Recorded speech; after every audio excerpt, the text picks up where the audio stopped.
Dekgewasse word tussen wingerdrye geplant, dikwels in 'n rotasiestelsel van 1 jaar na 'n volgende. Die plant van dekgewasse word egter vir 'n verskeidenheid van redes gedoen. Jaco Engelbrecht, 'n wingerdkundige, vertel ons meer hieroor. We then chat to Jimmy Weir-Smith from the Department of Agriculture about the e-Cert system for phytosanitary certificates. But first, stay tuned for the latest agricultural news.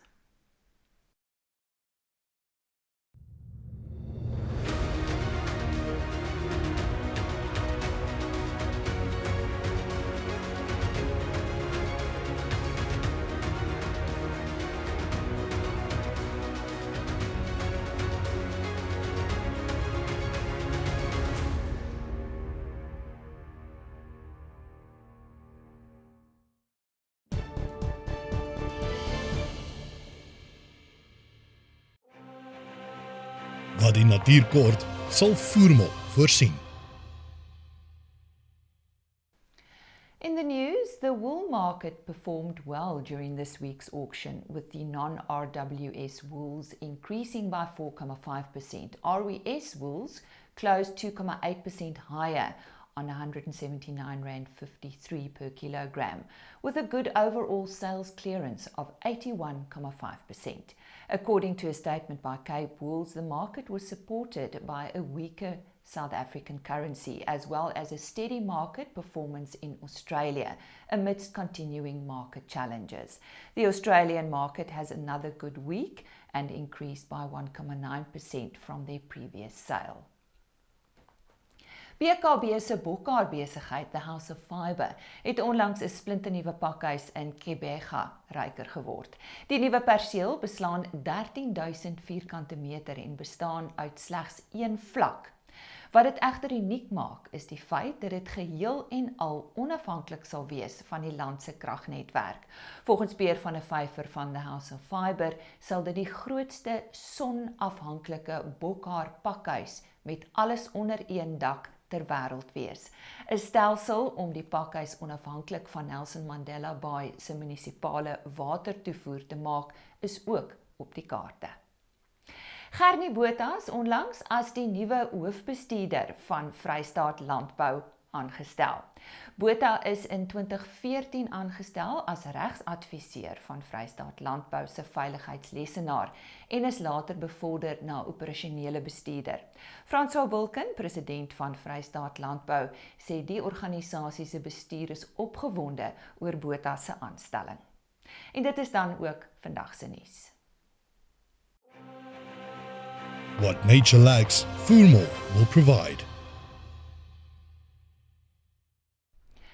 Dis nou die tyd van die jaar wanneer ons wingerdprodusente dekgewasse aanplant en dis waaroor ons vandag gesels met Jaco Engelbrecht. Ons kyk na die rede vir dekgewasse en watter dekgewasse in die verskillende streke ook aangeplant word. Jaco, ja, waarom gesels ons oor dekgewasse?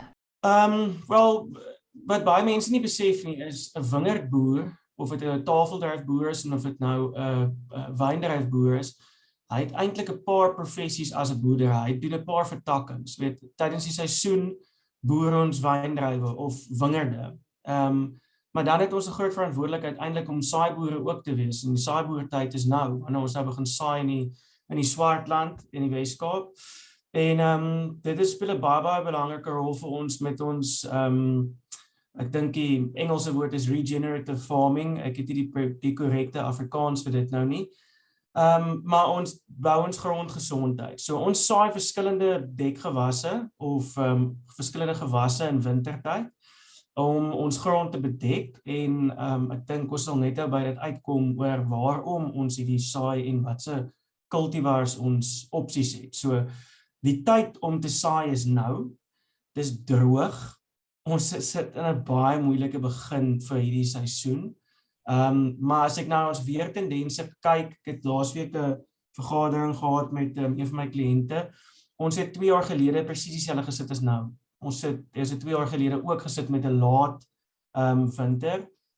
Laas jaar hierdie tyd het ek al hier in die Parel Swartland 90-100 mil gehad. Ek sit nou met, ek dink ons het 7 of 12 mil gehad. So dit is 'n uitdagende tyd, maar dit is nou tyd vir saai. Jy kan nie te lank wag nie. Watter rol speel dekgewasse by wingerdbou-praktyke? Die dekgewasse moet jy bepaal wat jy wil saai, deur wat jy wil bereik daarmee. Soos met enigiets wat jy doen in die lewe, moet jy gaan kyk wat is die eindresultaat wat jy wil hê. Een van ons hoofgoed hoekom ons dekgewasse saai, is om onkruide te onderdruk. So ons soek gewasse wat in wintertyd sterk en vinnig kan groei, sodat hulle die onkruide kan onderdruk om ons onkruidbeheer beter en makliker te maak, veral in areas waar ons droëland is, waar ons nie besproei nie. So dis die ene rede is onkruidonderdrukking. Die volgende ene is om grondvog te bewaar laat in die seisoen. Met ander woorde, ons laat die dekgewasse of selfsaad ryp maak, met ander woorde dat hulle droog raak. Ek praat van graangewasse spesifiek. Of ons party areas spuit is dit nog dood. En ons rol dit dan plat met 'n roller.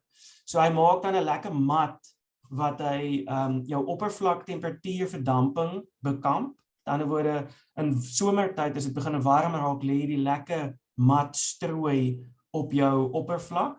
So dit help met jou oppervlak waterverdamping. Dit help ook met oppervlak temperatuurfluktuasies. En dit help ook dan om breek af en dit dien dan as 'n konstante voedselbron vir jou mikroorganismes. So dis van die redes. Daar's is areas waar ons baie wind het en ons het lae stokke wat nie opgelei is, die bosstokke, waar ons byvoorbeeld 'n maanhaar in die binnekant sal los. So die dekgewas wat ons elke tweede ry saai, sal ons in die dun strokie teen die kante, teen die stokke sal ons of plat sny of oprol met 'n oproldis. En dan los ons 'n maanhaar in die binnekant om die wind te keer ook. So dis ook 'n rede wat ons met dit kan doen. En dan die ander ding natuurlik is wat onder die grond aangaan. Dit is baie, baie belangrik. So jy moet besluit, jy moet baie mooi gaan kyk na wat wil jy hê moet gebeur. Ons het byvoorbeeld dekgewasse soos radyse. 'n Radys maak so lekker vet knol onder die grond. En as jy hom afsny met 'n bossieslaner of met 'n vleuelmasjien, dan is daai lekker bol materiaal onder die grond wat jou grond gebreek het. Ons kan kyk na goed soos canola of wit mosterd of gewone mosterd wat 'n lekker dik penwortelstelsel het om grond te verbeter en te breek. En dan het ons natuurlik ook ons stikstofbinders, so wat van die lupingewasse is. So ons het byvoorbeeld van die peulgewasse is byvoorbeeld lupine. Wat ons inokuleer met 'n stikstofbindende bakterie en hy bind stikstof wat die plante mos nodig het om te groei uit die lug uit. En as ons om 'n spesifieke tyd wanneer sy stikstof in sy rhizobiums en sy worteltjies is, dan sal ons hom of afsny of ons sal hom indis. En daai stikstof word dan vrygestel stelselmatig in die grond vir die plant. En dan om insekte te lok kan ons ook dit doen vir biodiversiteit. So daarso is ek kan op die oomblik ek sukkel altyd om aan iets te dink wat negatief is met dekgewasse. Ja, ek wou jou vra, is daar iets wat nie geplant moet word nie?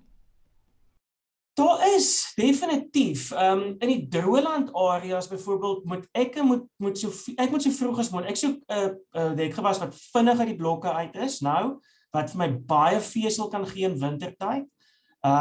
En wat vroeg blom en vroeg saad skiet, want die middel September, einde September wanneer my wingerde wakker raak en begin pot, dan wil ek nie nog iets hê wat groei en vog vat nie. Okay, so ek het iets nodig wat dit vinnig doen. In areas byvoorbeeld in Elgin, in Gerabou, waar ek nog laat somerreëns kry, daar is ek doodgelukkig om 'n dekgewas te hê wat 'n lang groei seisoen het, want hy onttrek 'n bietjie vog, waar dit vir my weer vir die wortels van my wingerde weer gaan beter wees as hulle 'n voete nie in die nat gronde sit nie. So jy moet vir elke scenario is anders. Elke tipe grond is ook anders. As jy op 'n skalie gaan wees wat hoë magnesiums is versus 'n granietgrond waar jy laer pH's gewoonlik het, jy het lae fosfate en goed. Ek wil graag nogals en dan ook die groei van jou wingerd. Jy gaan nie as jy 'n geil wingerd het, gaan jy nie lupine gaan plant om nog stikstof in te sit nie. Dan sal jy byvoorbeeld weer 'n dekgewas plant wat lekker kan onttrek, maar wat ook 'n bietjie later is om kompetisie te gee. So dit is nogals 'n strategie wat jy moet uitwerk. Dit is nie net van jy dink ek gaan nou gou iets in die grond druk nie. Dit word fyn beplan. So wat is belangrik waarvan produsente moet kennis neem by die aanplant van dekgewasse? Dekgewasse is 'n groot, daar's twee groot goedes wat die sukses, eintlik drie, wat die sukses van jou dekgewasse bepaal. En dis baie maklik. Dit kom terug na wat ek vroeër gesê het. Gaan kyk na 'n saaiboer, nê? Ek sê vir baie van my wingerdprodusente dan het hulle nou dekgewas gesaai of hulle gaan dit nou saai en dan vra ek vir hulle, het julle al gekyk hoe lyk 'n saaiboer se land, nê? Daar staan nie onkruidpolletjies tussenin nie, knoppe en knale en kluite nie. Hy lande is beautifully voorberei, nê? Weet, dit kos geld. As dit nie nodig was vir die sukses van daai gewas nie, dan sou die ouens dit gedoen het nie. Dan sou hulle ook net een keer deurgeloop het. So, jy moet anders begin dink oor hoe jy dekgewasse benader. So jou grootste ding is grondvoorbereiding, nê? Jy moet jou grond lekker los kan maak. Jy moet jou onkruide moet vry wees. En met die reën wat uitgeskuif vir die laaste paar seisoene, het ek en my kliënte 'n ander strategie begin volg. As dit 'n parstyd is, Januarie, Februarie of Maart, en ons kry enigsins reën, dan loop ons 'n grop al deur. So wat die grop doen is, hy stimuleer die grond dat ons kan onkruidsade kan ontkiem in somertyd, want hulle eintlik nie moes ontkiem het nie, maar hulle het nou water gekry en dan stimuleer ons die grond met lug, dan word ons deur lug om. En maar dan 'n grop maak lekker walletjies, grond wat so hoog is. Met ander woorde, as dit droog is nou, kan ek nog steeds met 'n dis deurkom. Ek kan nog my eerste onkruidbeheer doen voordat ek begin saai.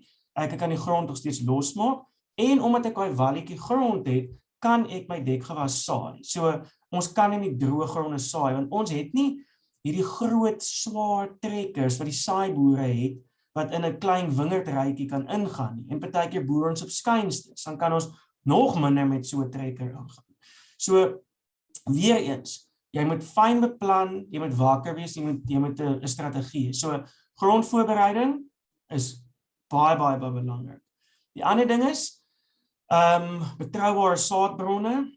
Jy moet seker maak jy koop saad wat skoon is en geskreen is by die regte bron. So jy moenie die goedkoopste saad gaan koop nie, want jy kan vir jouself baie moeilik uitsaai. Dan tydsberekening, jy het reën nodig, maar belangrik, ek het opvolgreën nodig, né? So ek kan nie in die eerste week in April sien ek kies, maar nou reën dit dan baie lekker, dan saai ek, né? Maar as ek nie ten minste 2 weke daarna 'n goeie opvolgreën kry en 2 weke daarna nie, dan het ek 'n kans dat die dekgewas dood kan gaan. Of gaan stagneer en dan kry ek kort voordat hy saad skiet. So dit is baie belangrik en dis wat dit nou nogals 'n bietjie moeilik maak met die reën nou. Maar nou het jy ding ook, jy moet onthou jy loop uit tyd uit. Ek kan ook nie in Julie maand gaan dekgewas saai nie. So die saaiboere saai nou met op geloof en stof en ons volg maar hulle voetspore en ons saai ook maar in geloof in die stof. Ons het 'n bietjie reën gekry nou laas naweek. Môre aand lyk dit of ons 'n druppel weer kry. Ek kan sê lupine is taaf. Hy kan dit nogals doen, maar ons grane het dit nogals nodig. So dis dit en dan die laaste ding is jy moet jou dekgewasse bemes. Dis nog steeds 'n plant wat jy wil groei. Hy gaan pragtig lyk as hy opkom. Daar's twee groene wat die mooiste groene in die wêreld is, né? Dit is in die Swartland as die saailande begin opkom. En dan as al die saailande begin afneem en die wingerdbou, daai groen lewendige groen van 'n wingerd. Daai is die twee mooiste groene wat jy kan kry. Maar daai groen raak vinnig geel. En daai gaan in 'n stikstof negatiewe periode in en hy het kos nodig. So jy moet vir al jou grane op 3de en 4de blaar moet jy hom bemes. Lupine het ek 'n ander doel mee. Ek hoef nie so vinnig te bemes nie, maar jy moet jou dekgewasse bemes. Of jy dit doen met kompos of jy dit doen met verpulde hoendermis pilletjies of jy dit doen met chemiese pille. Dis elke ou en elke grond sy eie filosofie, maar jy moet daai dekgewas kos gee. Jaco, navorsing bly belangrik. Nou vir ons wat moet weet wat is die nuutste tegnologie en wat aangeplant moet word. Word daar gereeld navorsing gedoen in Suid-Afrika? Definitief. Daar is nou so 3 weke gelede het Dr. Johan Fourie se boek uitgekom, Cover Crops in South African Vineyards. En dit is dink 12 tot 15 jaar se boere navorsing, scientific wetenskaplike navorsing, maar op plaasvlak. En wat dit wonderlik maak is dit is in verskillende streke, want aan die ander woorde wat in die Noord-Kaap werk in die Suid-Kaap, werk in die Wes-Kaap nie.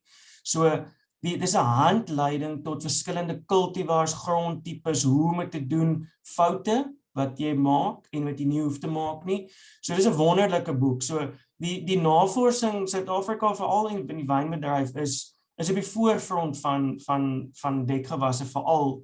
En ek dink is ons klimaat wat ons daartoe dryf en ons baie ouens in Europa wat begin kyk na ons en vir ons kom vra, hoe doen julle dit? Hoe werk dit goed? So ek dink definitief ons is op die voorfront van dit en ek hoop ons gaan voort na hierdie boek om oor 10 of 15 jaar 'n tweede druk van die boek te kan kry met die volgende nuwe navorsing of bevindinge. So dekgewasse speel 'n massive rol eintlik in sustainability. Ons kan nie sonder dit nie. En dis hoekom die ouens van oorsee af kyk na ons toe, maar ons het dit gedoen uit ons het 'n goeie navorsingsgeskiedenis in landbou en ons het ons klimaat is ekstreem. Ons moet aanpas en ons pas vinniger aan as ander ouens. En so sê Jaco Engelbrecht en hy het vandag met ons gesels oor dekgewasse. Belangrik vir ons wingerdprodusente hierdie tyd van die jaar.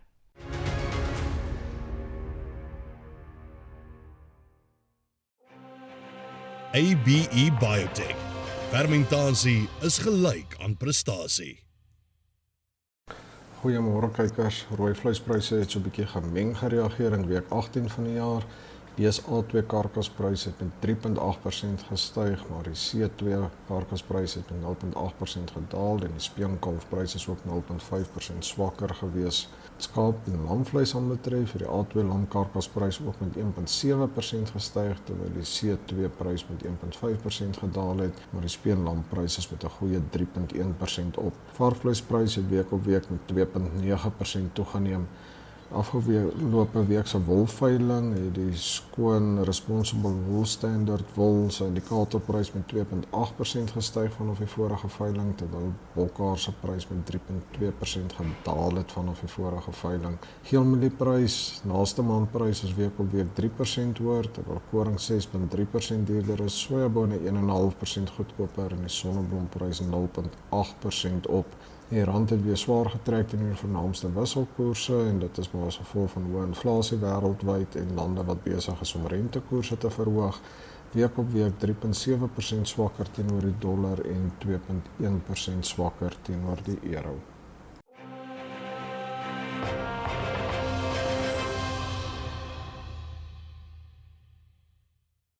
An e-Cert system was implemented a few years ago for processing applications for phytosanitary certificates, and that is for the purpose of the export of agricultural products. Joining me today to explain this whole process is Jimmy Weir-Smith, and he is from the Department of Agriculture. He's an ICT specialist. Jimmy, welcome to the program. How does this work exactly? And first of all, what is phytosanitary? Thank you for the opportunity, ma'am. Phytosanitary it relates to plant products and plant material and the safety thereof and the requirements that you need to meet for those products to be exported, which is on a health basis. And how does it work? On the e-Cert system, we developed and designed the system, and it's an electronic portal where people can electronically apply for their export certificates. So you would have a user account given to you, you'd log on, you'd register, and then you would lodge your application. And that application is all done digitally, so we've moved completely away from paper to electronically, and then the people the inspectors would then also check those, do a documentary inspection, and then do a physical inspection, and then eventually either approve or reject the application for export.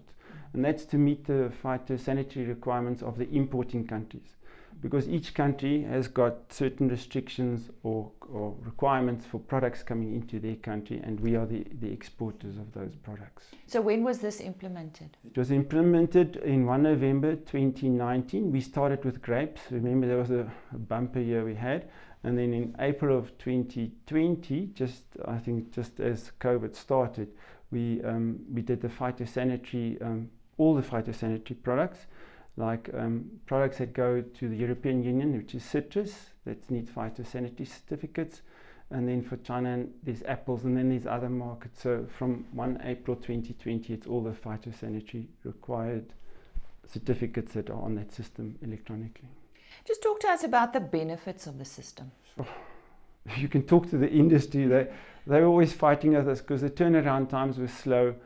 It took days, and they had to many times, submit stuff. But because it's electronically, it happens quickly. The people can, you do your application, they then submit it. It gets checked by the inspectors. It reduces the number of physical contacts. There's no more physical contact. It reduces the turnaround time. I think it's to 2 days maximum. Sure. It's got we don't produce heaps of paper. That's very important. It's secure. We verify. Anybody can verify the product anywhere with a certificate that's given to you. I think those are the major benefits for the industry. So it saves time, saves money, and it of course reduces fraudulent activities. Yes, I want to talk to you about that. Just elaborate on that. Sometimes people, they would actually copy the certificates and then put other products on the declarations. The certificate's got a declaration that says you can import this to that country under these conditions, and then they would actually fraudulently do things, or fraudulently declare things, or change the certificates. And now on that, you've got actually a QR code that allows you to check, where you can scan the QR code with your cell phone, and you can actually check that the document in front of you is the same as the document what it says. And then there's also a capability, that we can do it on the internet as well. Who is eligible to use the e-Cert system? Well, everybody that's got products that they want to export. So it's a small farmer, it's big corporates, it's logistics companies, it's freight forwarders, traders, all of them. And they can, But you have to be registered. Yeah. And I mean, I think there's more than 2,000 companies that are working on it, and all the Dallard inspectors are on the system, which is like 600 people. So it's they work hard and they check all of these things. So there's lots of users that are using the system. It's a real-time live system. And this is also an international system, so other countries use a similar system. Yeah, I think we're one of 18 countries in the world at this level. We've got lots of security built into that system, and that is important because of the fraudulent activity. So it prevents the people from, tampering with the products, and the countries themselves also check the phytosanitary certificates as they come in via our website. Just in conclusion, if we've got someone watching us today and they might have questions, maybe 1 or 2 examples of questions that you have received, and where can we find more information? More information will be on www.ecert.coza. That's the website. And there you'll find lots of videos, you'll find lots of documentation, and the companies that have to work with us, the guys who develop the software for the companies, they can also find, the technical requirements so that they can interface with our system. And as you just said, our system interfaces with other countries as well, all the trading partners that we export our products to. Jimmy, thank you very much. Pleasure, ma'am. Shedding some light on this issue. Jimmy Weir-Smith from the Department of Agriculture, just explaining exactly what is the e-Cert system, which is a system for exporting of agricultural products.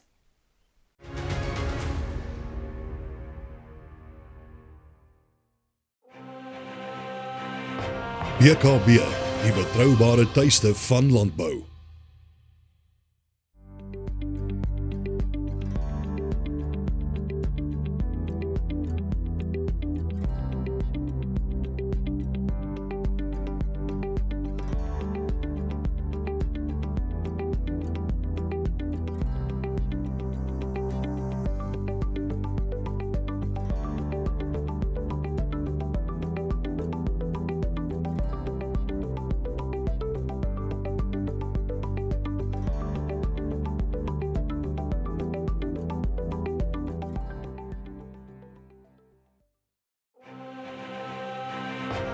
BKB, the trusted home of agriculture. Na 'n 2 jaar afwesigheid gaan Nampo vanjaar vol stoom voort en Plaas Media kan nie wag om jou daar te sien nie. Kom kuier gerus in ons kraal in die NutriFeeds verlengingssaal en kry 40% afslag op 'n veeplaas of ander tydskrif-subskripsie. Gebruik die promosiekode PN2022. Adverteerders, kom maak 'n draai en bespreek jou volgende advertensie by ons teen 'n spesiale Nampo aanbod van 25% afslag. Sien jou by Nampo Oesdag 16 tot 20 Mei. Plaas Media, landbouinhoud wat werklik saak maak.